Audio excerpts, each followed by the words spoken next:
Hello engineers, तो इस video में सीखेंगे कि कैसे आप अपने लेबर मैसन्स की वर्किंग एफिशिएंसी को कैलकुलेट कर सकते हैं और कैसे आप अपने प्रोजेक्ट यानी कि कितना आपको एक्टिविटी करने के लिए कितना ड्यूरेशन लगेगा उसको कैसे कैलकुलेट कर सकते हैं। तो चलिए वीडियो को स्टार्ट करते हैं। तो यहाँ पे जो हम एफिशिएंसी ले रहे हैं वो ले रहे हैं हमारे Delhi of analysis of rate से फॉर कॉन्क्रीटिंग वर्क। फिर यहाँ पे जो हमारे लेबर्स लगने वाले हैं उसके लिए जो आपको यहाँ पे मैसन रहता है उसकी जो वर्किंग एफिशिएंसी होती है वो होती है 0.10 डे पर क्यूबिक मीटर। फिर यहाँ पे जो हमारा बेलदार होता है, बेलदार क्या होता है, जो भी हमारा ट्रांसपोर्टेशन का काम करता है हमारे कंस्ट्रक्शन प्रोसेस में उसको हम बेलदार बोलते हैं। जैसे कि अगर हमारा ब्रिक मशीनरी हो रहा होगा तो ब्रिक को जो कैरी करेगा उसको हम क्या बोलेंगे, बेलदार बोलेंगे। और समझ लीजिए हमारा कॉन्क्रीटिंग वर्क हो रहा है तो हमारा जो कॉन्क्रीट को कैरी करेगा उसको हम क्या बोलते हैं, बेलदार बोलते हैं। और उसकी जो एफिशिएंसी होती है वो होती है 1.63। फिर यहाँ पे जो हमारा बिस्ती होता है यानी कि जो वाटर सप्लाई का काम करता है हमारे कंक्रीट में उसको हम क्या बोलते हैं, बिस्ती बोलते हैं। और उसकी जो एफिशिएंसी होती है वो होती है 0.7।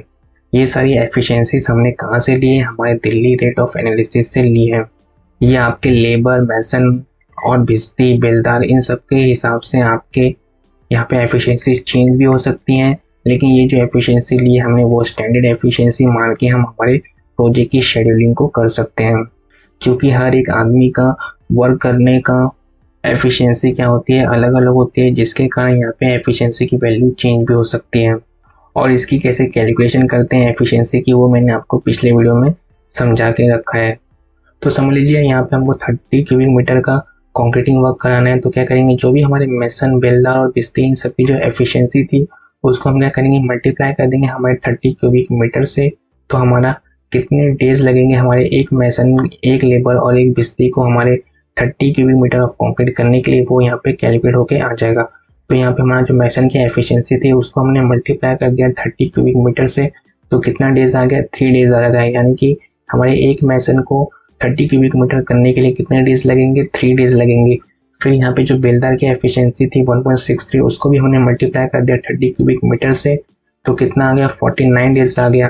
यानी कि 30 क्यूबिक मीटर कंक्रीट वर्क करने के लिए हमारे बेलदार को कितना डेज लगेगा, 49 डेज लगेगा। फिर यहाँ पे बिस्ती के लिए क्या किया हमने, जो बिस्ती की एफिशिएंसी थी उसको मल्टीप्लाई कर दिया 30 क्यूबिक मीटर से, तो हमारा कितना डेज आ गया, 21 डेज आ गया। यानी कि हमारे बिस्ती को 30 क्यूबिक मीटर कंक्रीट वर्क करने के लिए 21 डेज लगेंगे। अब ये प्रैक्टिकली पॉसिबल है क्या, उसको समझते हैं। देखिए ऐसा हो सकता है क्या, हमारा जो मेसन है वो 30 क्यूबिक मीटर कंक्रीट 3 दिन में करके चला जाए और बाकी जो हमारे बेलदार और बिस्ती हैं वही 30 cubic meter of concrete 49 days तक 21 डेज तक करते रहे। बिल्कुल ही पॉसिबल नहीं है, क्योंकि ये तीनों क्या करेंगे, हमारे 30 cubic meter of concrete work को एक साथ ही कंप्लीट करेंगे। तो इसको हमको एक यूनिट में कन्वर्ट करना पड़ेगा। तो इन सबको हमको क्या करना पड़ेगा, एक यूनिट में कन्वर्ट करना पड़ेगा। तो समझ लीजिए हमको ये 30 cubic meter of concrete 3 days में करवाना है, तो हम क्या करेंगे, सिंपली इन सारी वैल्यूज़ को क्या करेंगे, 3 से डिवाइड कर देंगे। तो यहाँ पे 3 डिवाइड बाई 3 करेंगे तो क्या आएगा, 1 आएगा। फिर यहाँ पे 49 डिवाइड बाई 3 करेंगे तो क्या आएगा, 16 पॉइंट समथिंग आएगा। तो यहाँ पे हम क्या लिखेंगे, 16 ले लेते हैं अभी के लिए। तो यहाँ पे 16 ले लिया। फिर यहाँ पे 21 को डिवाइड करेंगे 3 से तो क्या आएगा, हमारा 7 डेज आएगा।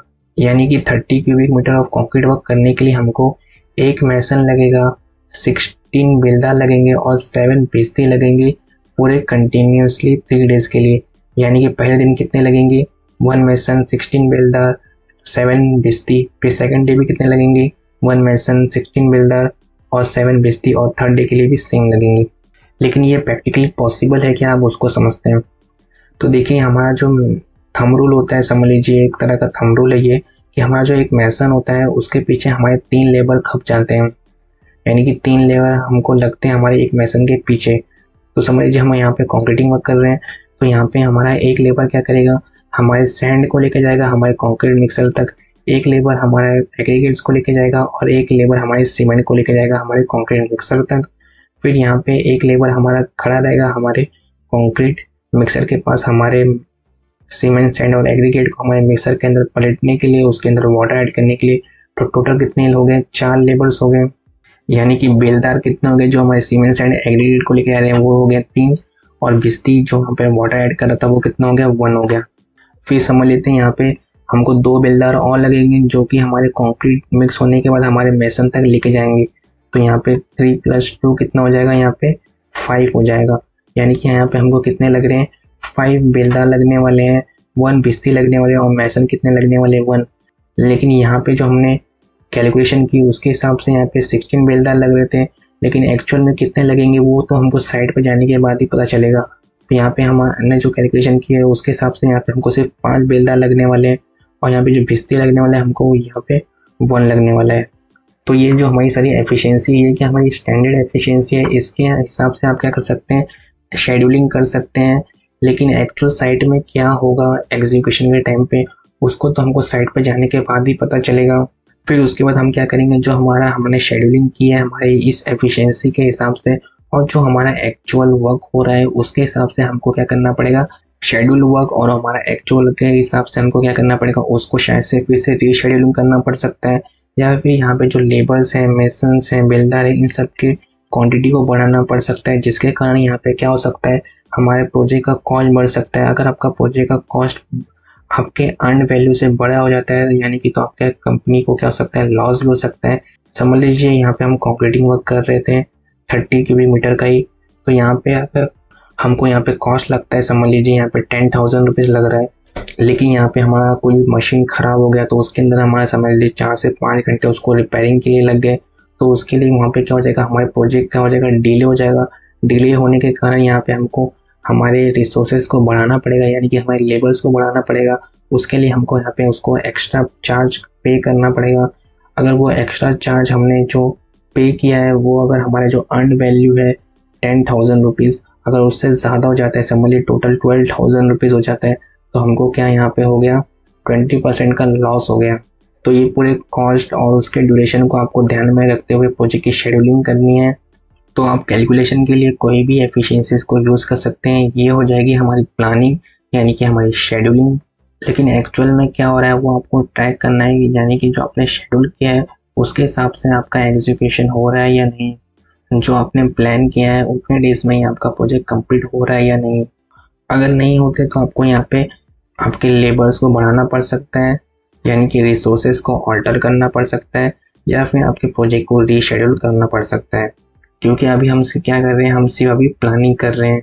प्लानिंग में क्या होता है, जैसे कि हमको यहाँ पे टेंडर मिला तो उसके हिसाब से हमको टेंडर को कितने दिन में कंप्लीट करना है, तो उसके हिसाब से हमको यहाँ पे प्लानिंग करनी पड़ती है।